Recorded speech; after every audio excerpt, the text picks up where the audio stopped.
The hall was enormous. It was the kind of place that made you feel small on purpose. The walls stretched so high that the top of them disappeared into a soft blue mist. The seats went up in wide rings, one above the other, each one filled with a different kind of creature. Some had 4 arms, some had no eyes, but could sense heat. Some breathed through slits in their necks and smelled faintly of sulfur. There were 47 species represented in that hall, and every single one of them had shown up today for the same reason. They were here to vote on the humans. High Arbiter Vossikan stood at the center of the floor. He was threathily tall, with 4 arms folded across a wide chest, skin the color of dark stone. His species had run galactic law for 2,000 years. He had presided over hundreds of sessions in this hall. He had seen arguments, wars started in words, treaties signed in silence. He had never once doubted his own judgment. He did not doubt it today either. He lifted one hand and the hall went quiet. When Vossikan called for silence, silence came.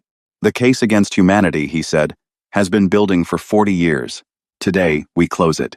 He read the charges in a flat, even voice, the way a person reads a list they have already decided on. The first charge was simple. Humans had violated the Pact of Measured Escalation 11 times. The pact was old and clear. No species was allowed to respond to a threat with force greater than the force used against them. Humans had broken that rule over and over. When a Kreth raider destroyed 1 human mining ship, humans destroyed 4 Kreth ships. When a border dispute turned into a skirmish, humans turned the skirmish into a rout. They never seemed to understand the meaning of the word enough. The second charge was expansion. Human colonies were spreading across space at 3 times the rate the Council allowed. They did not ask for permission. They did not file requests. They simply went, found a rock, built a base, called it home, and moved on to the next one. The third charge was technology. Human science was not the most advanced in the galaxy, not even close. But it moved fast. Too fast. In the last 20 years, their propulsion systems had gone from slow and clumsy to almost competitive. Their weapons research had jumped forward in ways that made other species nervous. They learned quickly, and they shared what they learned with no one. The fourth charge was the one that bothered everyone the most, though no one said it out loud in such plain terms. Humans were not afraid of things they should be afraid of. When the Doranth hegemony sent warships to the edge of human space to intimidate a new colony, the colony had sent back a message asking if the Doranth needed directions. When Voskan's own people had once issued a formal warning to Earth, the human ambassador had nodded politely and asked when the Threthali planned to leave. That was the real problem. The galaxy ran on a certain understanding of power. Old species held it, young species respected it. Humans had never read that memo. Voskan finished reading the charges. He looked out at the rows of delegates and asked for discussion. There was not much. Everyone had already made up their minds before arriving. One delegate from the Veldrani said the humans were disruptive. Another, from the Prethak Collective, said they were unpredictable.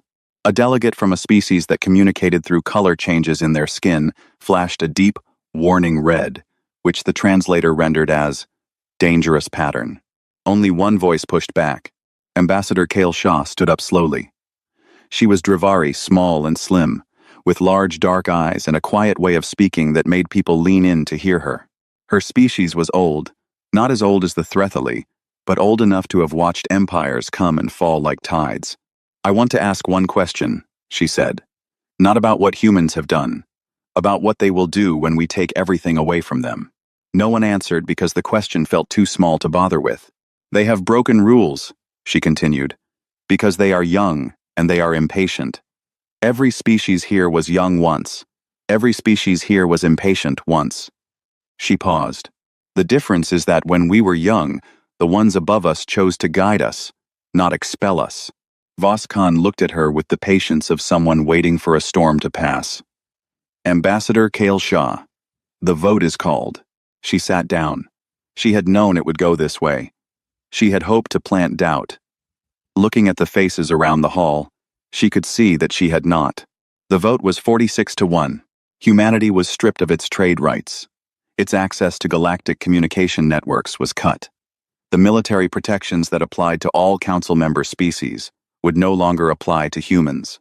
No species was permitted to trade with them, help them, or formally speak on their behalf. They were, in every practical sense, alone. The ruling was encoded and sent toward the Sol system at standard transmission speed.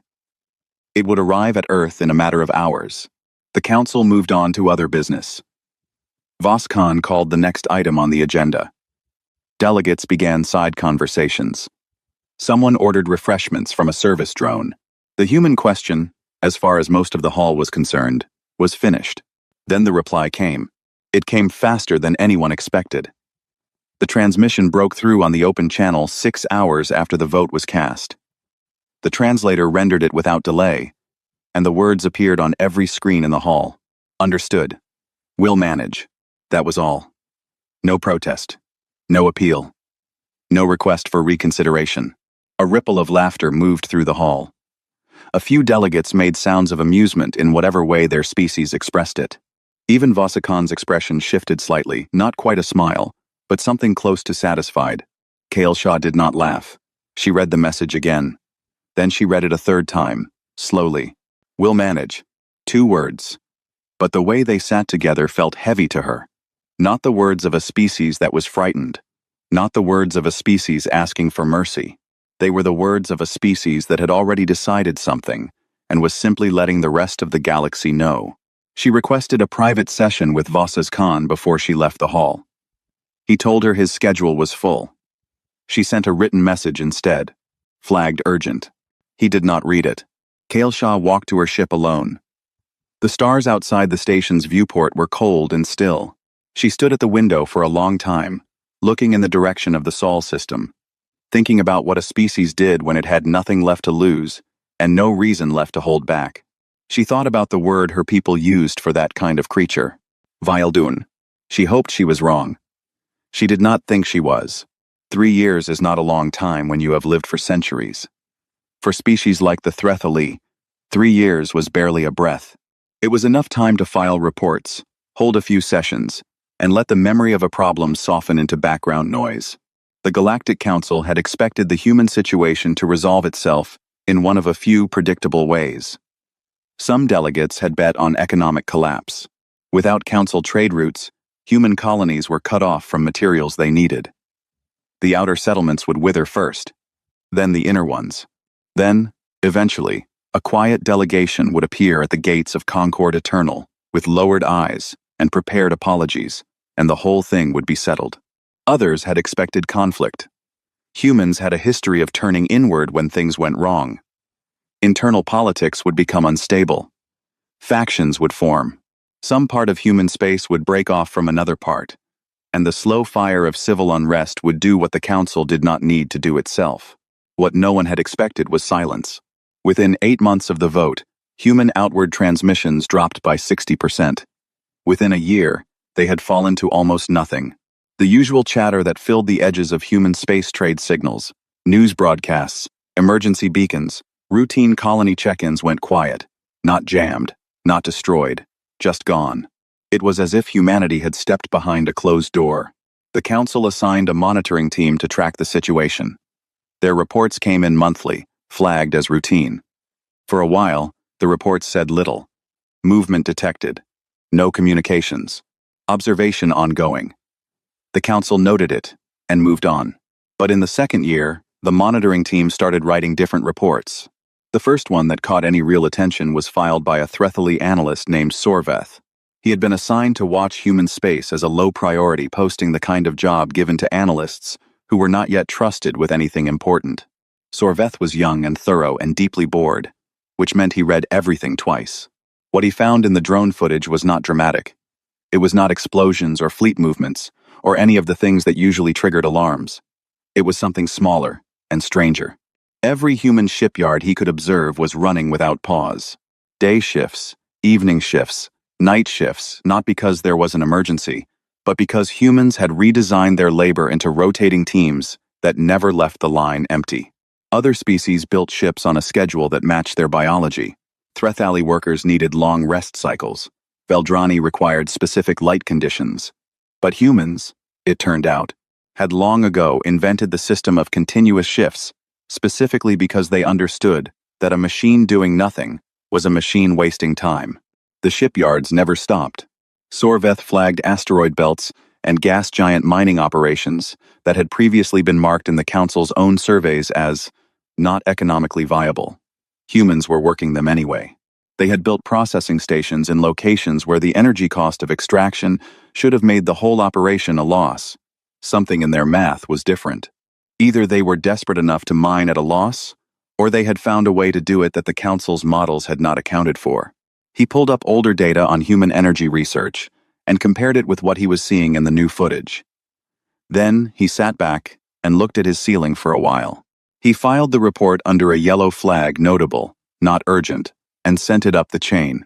It was reviewed by a mid-level analyst, assigned a low priority, and placed in the queue behind 17 other yellow-flagged items. The third year brought the most unsettling discovery. One of the long-range drones that had been circling the outer edge of human space captured footage from the shadow region behind Jupiter, the dark side, away from the sun, where observation was difficult. What it recorded took 3 weeks to transmit back to Concord Eternal, and another 2 weeks to be processed. The images showed a construction project unlike anything in recorded human history. The vessel, or what appeared to be a vessel, though calling it a ship, felt like calling a mountain a rock, was enormous. Its shape was long and dark and angular in ways that did not match any human design on record. It had not been built from a known blueprint. This thing had been designed from scratch, in 3 years, by a species that had been cut off from every external technology source available. The Council's Technical Review Board looked at the images and gave a measured response. The design was unusual, they said. The scale was significant. The purpose was unclear. Further monitoring was recommended. Kale Shaw read the technical board's report in her office and then set it down on the table. She had spent 3 years watching the Council treat the human situation as a closed matter. She had filed 4 requests to reopen the discussion. 2 had been rejected outright. 1 had been acknowledged and never answered. 1 had been placed in committee and not yet scheduled. She called her junior analyst, a young Dravari named Shail, into her office. Shail had been tracking the human data independently since the vote, building her own picture from pieces that no one else seemed to think were worth connecting. Shail placed her compiled report on the table next to Kale Shaw's. The 2 women looked at it together. The picture it painted was not of a species collapsing. It was not of a species fighting itself. It was the picture of a species that had heard the door close, turned around, and started building a house that didn't need a door. The independent trade contacts. The new alliances quietly forming with minor species who had also found themselves frozen out of Council favor. The FTL research that seemed to be moving in a direction no one had seen before. The complete absence of any signal that could be read as desperation. Humans were not surviving. They were building. "We need to get this in front of Voss's Khan," Shail said. Kale Shaw thought about the 4 requests she had already sent. She thought about the technical board's mild report, sitting in a queue somewhere. She thought about the image of that vast, dark ship sitting in Jupiter's shadow like a held breath. "I'll try again," she said. She sent the report directly to Voss's Khan's office, marked urgent, with a personal note attached. The note said only, "They are not doing what we expected. Please read this before it matters." His office sent back an automated acknowledgement. 3 weeks passed. No response came. On the last day of the 3rd year since the vote, the monitoring drones recorded the Jupiter Shadow construction project going dark. Every light, every signal, every heat signature gone. The ship, if it was a ship, had gone cold. Either construction had stopped or it had finished. 1 week after that, the drones recorded nothing in that space at all. Whatever had been built there was no longer where it had been. Kale Shaw stood at her office window and looked at the stars for a long time that night. Somewhere out there, in the quiet that humanity had wrapped around itself like armor, something had just started moving.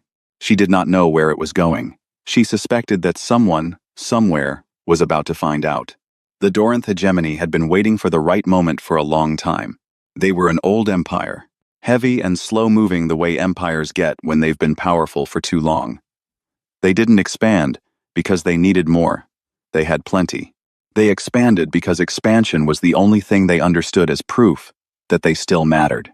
For decades, the Galactic Council had kept them in check the same way you keep a large, aggressive animal calm, through careful diplomacy, collective pressure, and the understanding that moving against any one council member meant moving against all of them. Then humanity was removed from the council's protection. The Doranth did not immediately attack. That was not their way. They watched. They tested.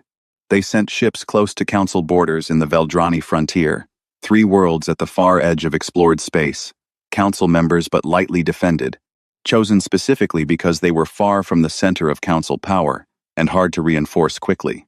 The council's response was slow. It always was.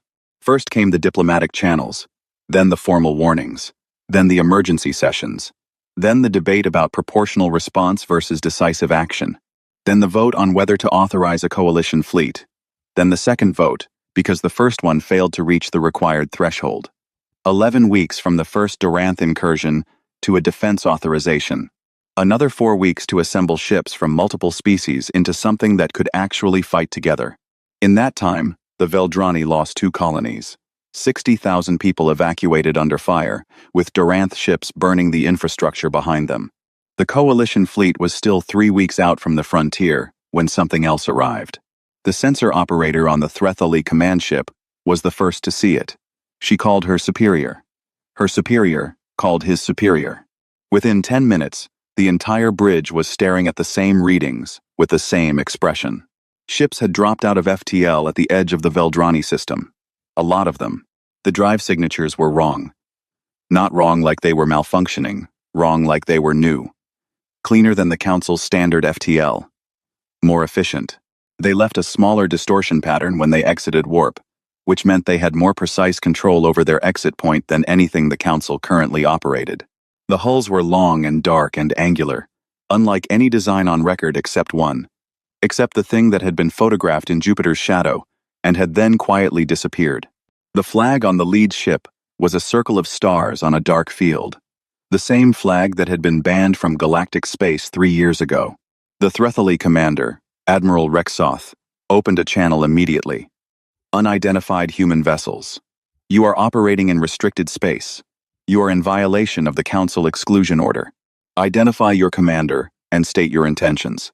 The response came back in clear, flat, galactic standard. This is Commander Yara Osei, Terran Defense Fleet, 1st Long Range Group.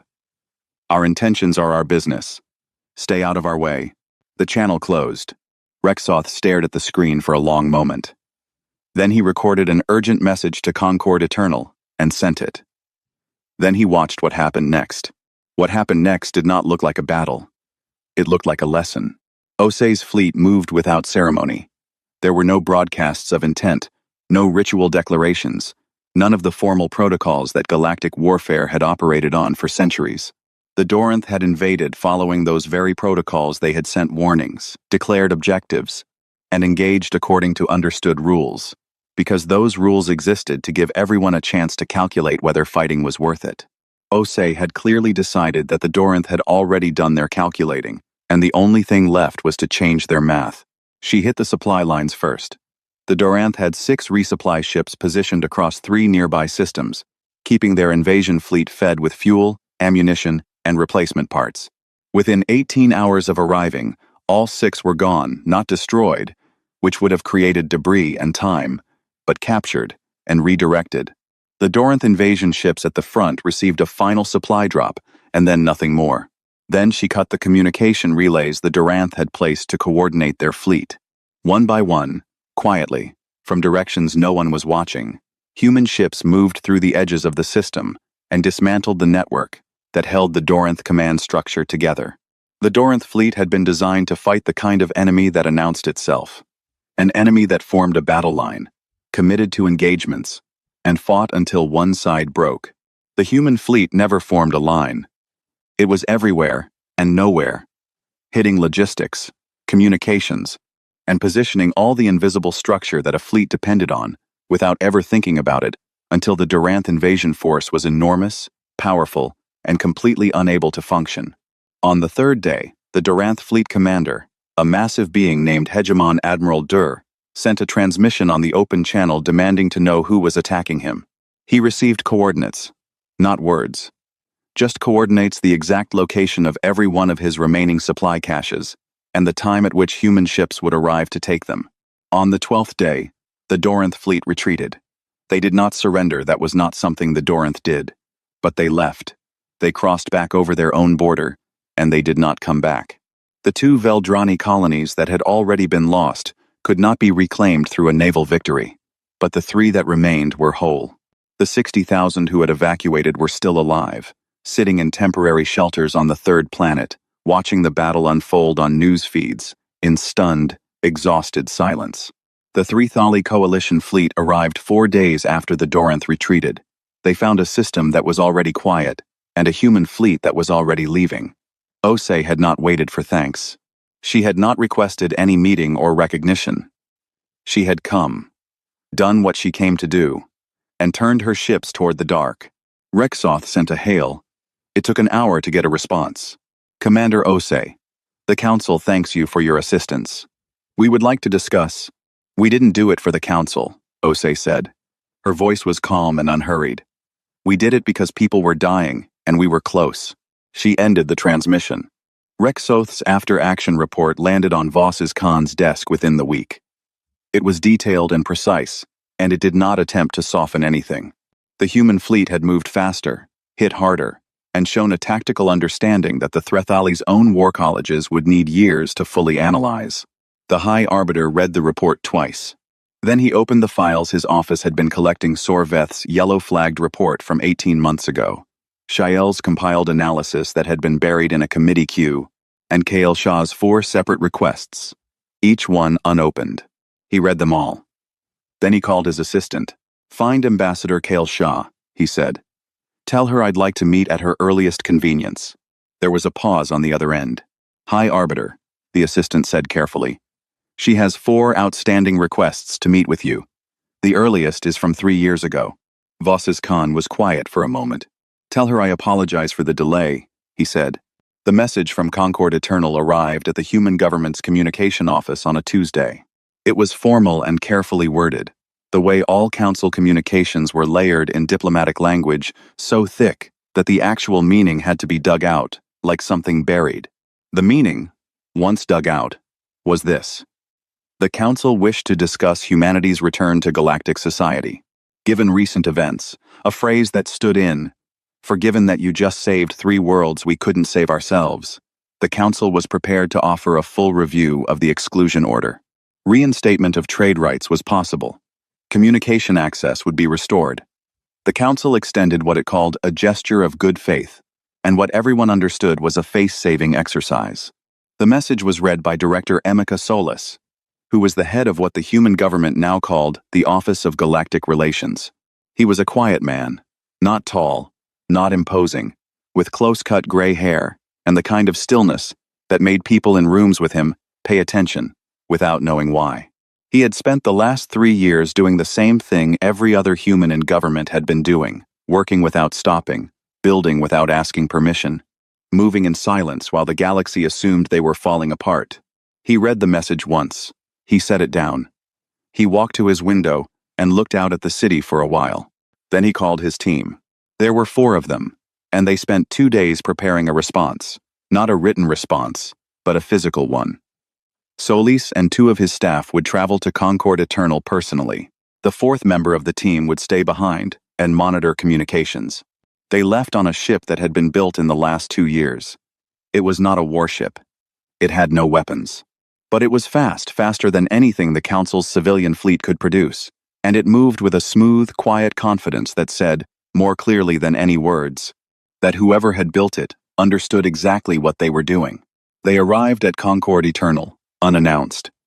Not because they had forgotten to file an arrival notice, because they had chosen not to. It was the kind of small decision that was also a statement. 3 people, no guards, no formal delegation, no ceremony. The docking official at Concord Eternal had to scramble to find a bay for them. Voss's Khan was informed while the ship was still maneuvering to dock. He met them in the main reception corridor with 6 aides and a translator array. Solis walked off the ship with 2 colleagues and a data chip. Director Solis, Voss Khan said. Thank you for coming. We hope to arrange a proper welcome ceremony. Thank you for the thought, Solis said. I'd prefer to get to the floor, if that's all right.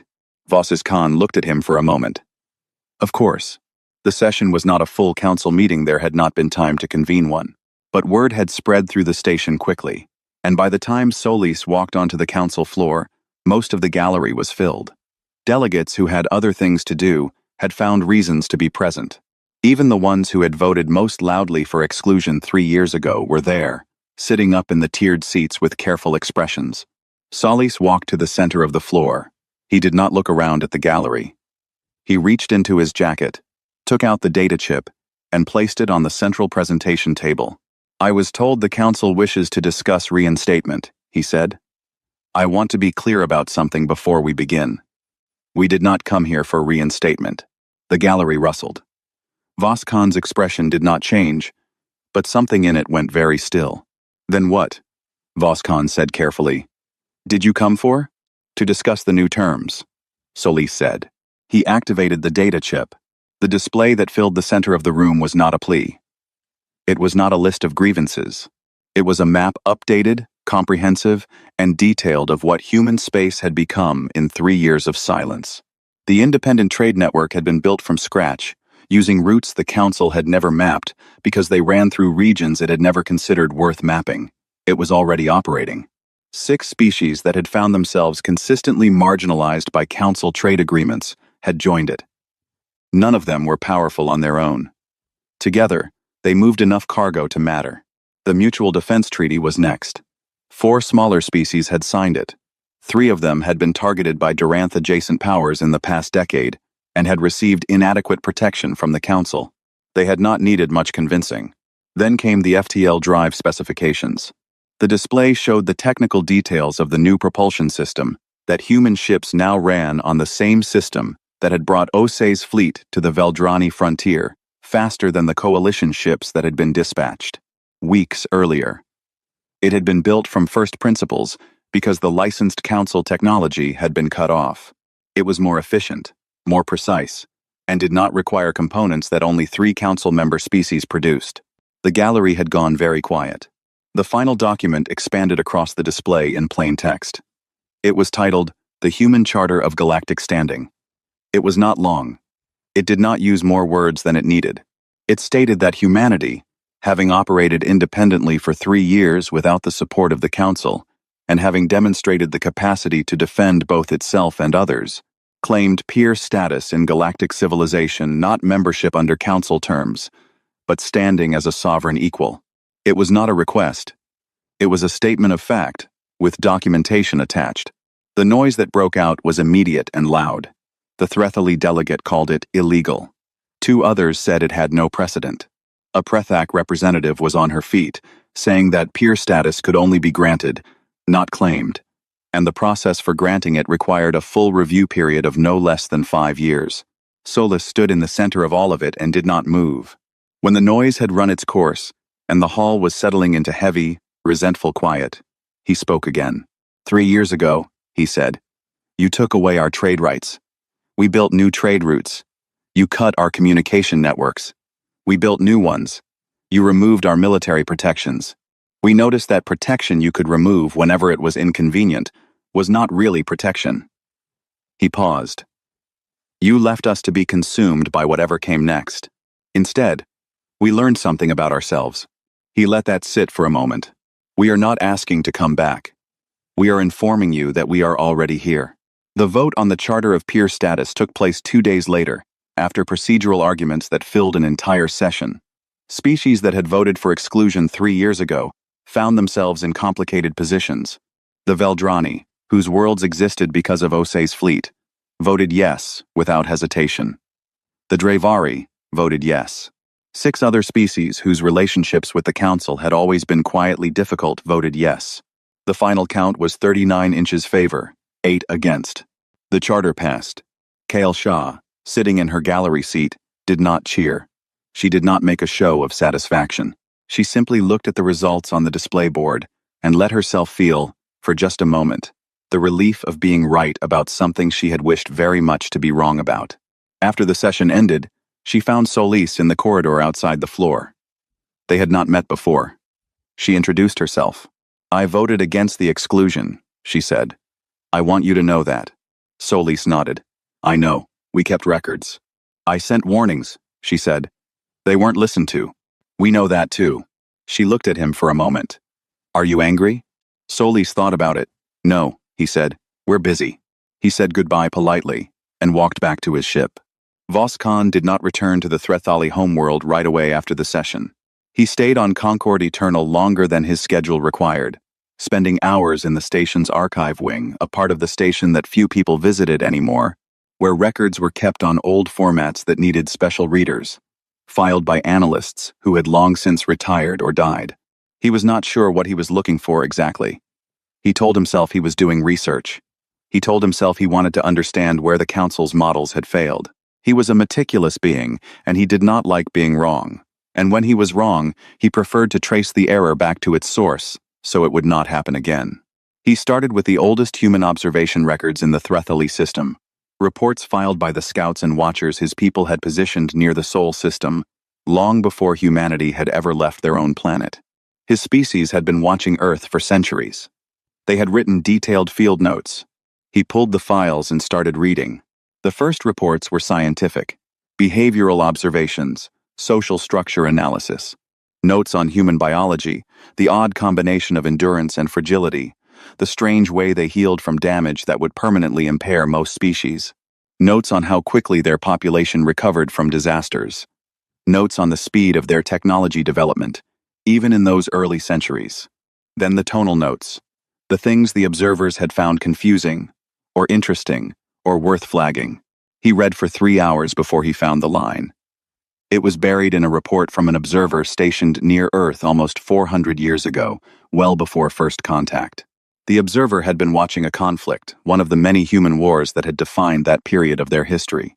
She had been trying to understand why one side continued fighting when, by any rational calculation, they had already lost.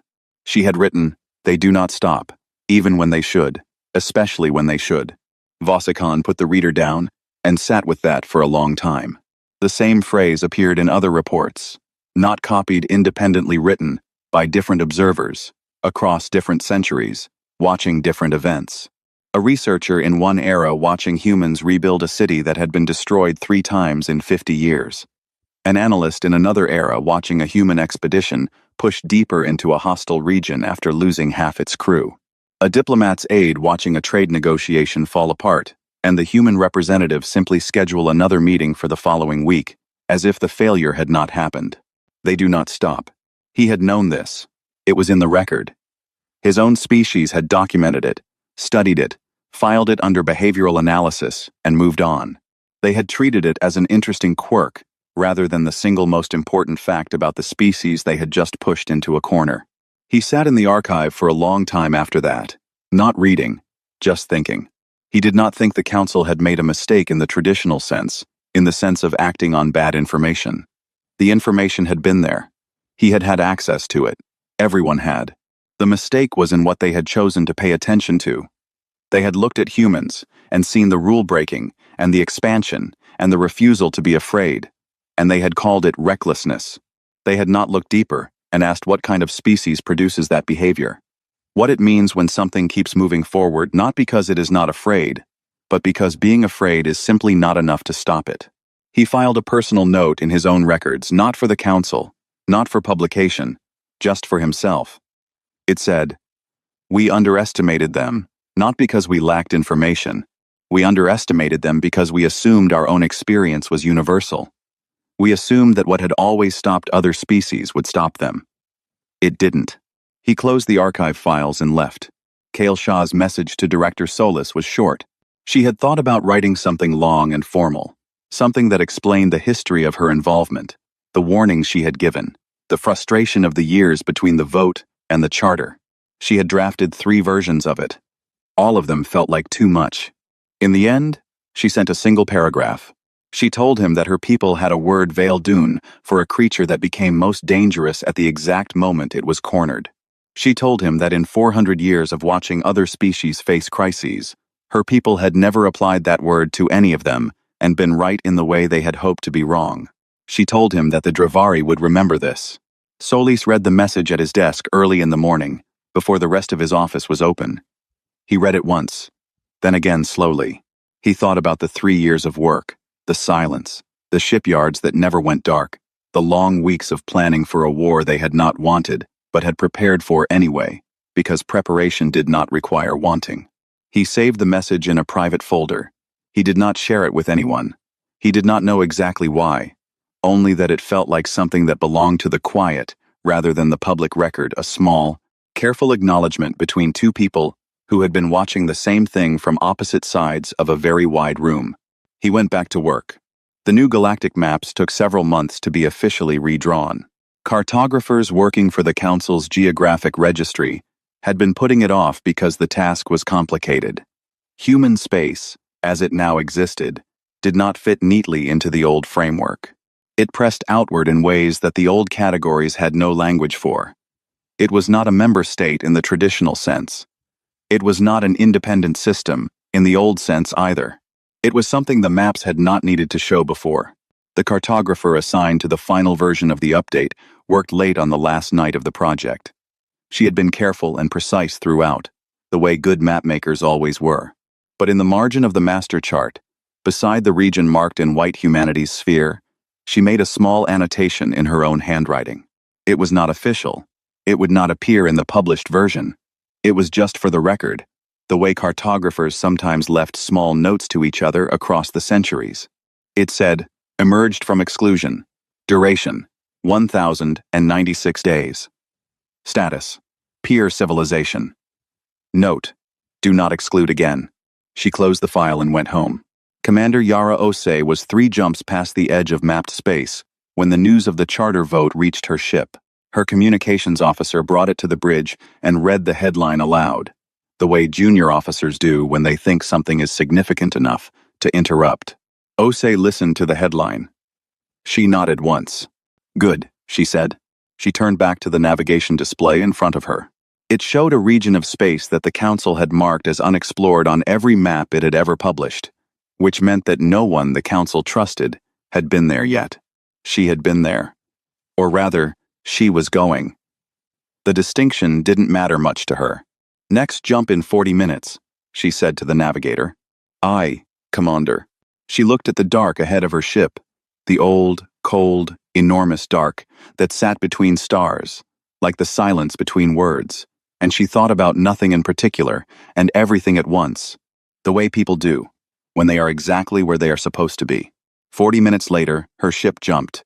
It landed exactly where she had aimed it. It always did.